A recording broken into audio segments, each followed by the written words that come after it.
Assalamualaikum warahmatullahi wabarakatuh. Perkenalkan, nama saya Isra dari kelas 3A dengan NIM 23021050. Di dalam video ini saya akan meringkas kembali materi di pertemuan 5 yaitu reasoning atau penalaran propositional logic. Nah, dalam video tersebut membahas tentang yang pertama teknik penalaran secara bahasa atau sintaksis pada propositional logic.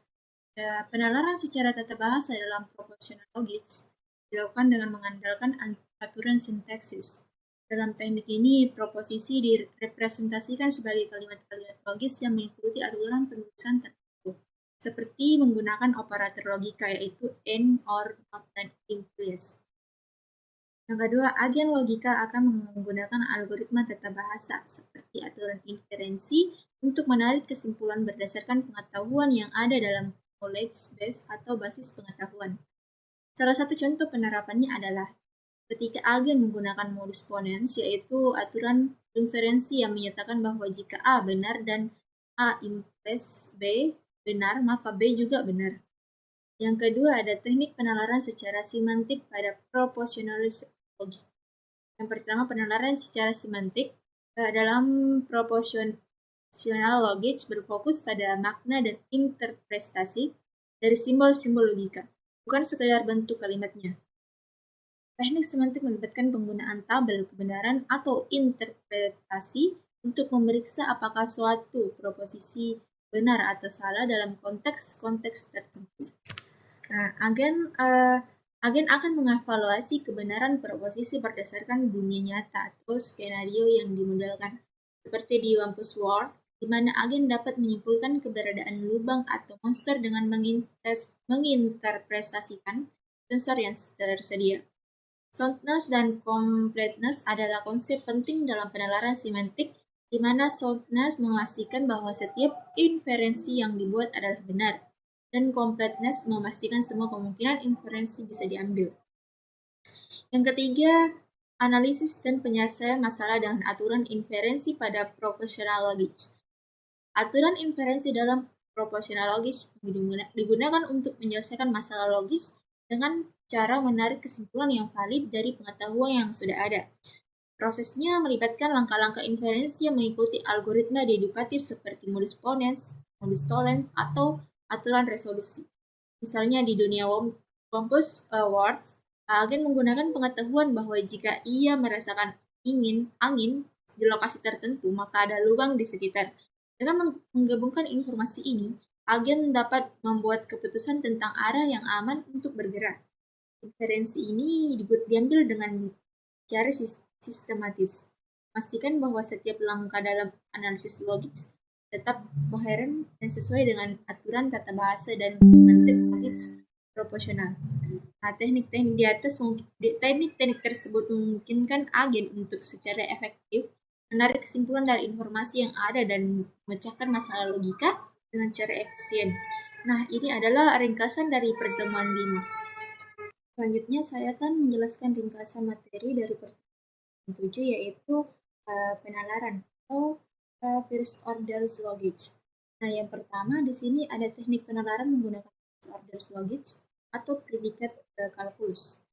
First order logic atau FOL atau logika predikat adalah teknik penalaran yang lebih ekspresif daripada logika proposisional. Karena memperkenalkan penggunaan variabel dan kuantor, penalaran penggunaan FOL melibatkan proses penyusunan pernyataan yang kompleks dengan menggabungkan kalimat aktif yang mengandung predikat fungsi dan konstanta. Dengan menggunakan kuantor universal dan kuantor eksistensial, FOL mampu menangani hubungan antara objek dan membuat generalisasi yang lebih luas. Teknik ini digunakan untuk membuat kesimpulan logis berdasarkan model dunia yang dianalisis. Yang kedua ada analisis penyelesaian masalah dengan aturan inferensi pada first order logic atau predikat kalkulus. Ya, aturan inferensi dalam FOL seperti modus ponens, resolusi, dan unifikasi digunakan untuk menganalisis dan menyelesaikan masalah. Dengan inferensi ini, kita dapat menyimpulkan pernyataan baru dari pernyataan yang sudah ada. Misalnya, jika kita memiliki pernyataan universal, semua manusia adalah fana, dan kita tahu Socrates adalah manusia, kita dapat menyimpulkan bahwa Socrates adalah fana. Dalam analisis masalah, kita menggunakan aturan-aturan ini untuk mendapatkan informasi yang lebih rinci atau solusi yang valid dari data yang ada dalam sistem logika.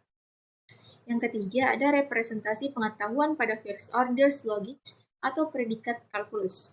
Dalam Vol, pengetahuan direpresentasikan dengan menggunakan predikat, variabel fungsi, dan konstanta. Predikat menggambarkan sifat atau hubungan antar objek, fungsi, dan konstanta. Pengetahuan yang kompleks direpresentasikan dengan menggabungkan predikat-predikat ini, serta menggunakan kontur universal dan eksistensial. Model menggunakan ini memungkinkan representasi hubungan yang lebih dalam dan lebih terstruktur, serta dapat diterapkan dalam berbagai domain, seperti pemodelan objek dunia nyata dan interaksi antara entitas. Dengan cara ini, Vol memungkinkan pengembangan sistem yang mampu melakukan penalaran berbasis pengetahuan yang lebih mendalam. Yang keempat, analisis logika programming untuk rekayasa pengetahuan menggunakan first order logic. Dalam logika pemrograman, Vol digunakan untuk merekayasa pengetahuan melalui proses yang melibatkan pembuatan aturan dan inferensi otomatis. Logika pemrograman mengerjakan proses inferensi berbasis aturan. Proses ini dimulai dengan representasi pengetahuan dalam bentuk aturan atau rule dan fakta, yang kemudian digunakan untuk menjawab pernyataan atau menyelesaikan masalah. Analisis logika programming melibatkan pengujian apakah aturan-aturan yang dibuat sudah konsisten dan mencakup semua kemungkinan skenario, serta apakah inferensi yang dilakukan sudah sesuai dengan tujuan sistem yang sedang dikembangkan. Jadi, inilah ringkasan dari pertemuan 6 dan 7 tentang first order logic. Sekian, wassalamualaikum warahmatullahi wabarakatuh.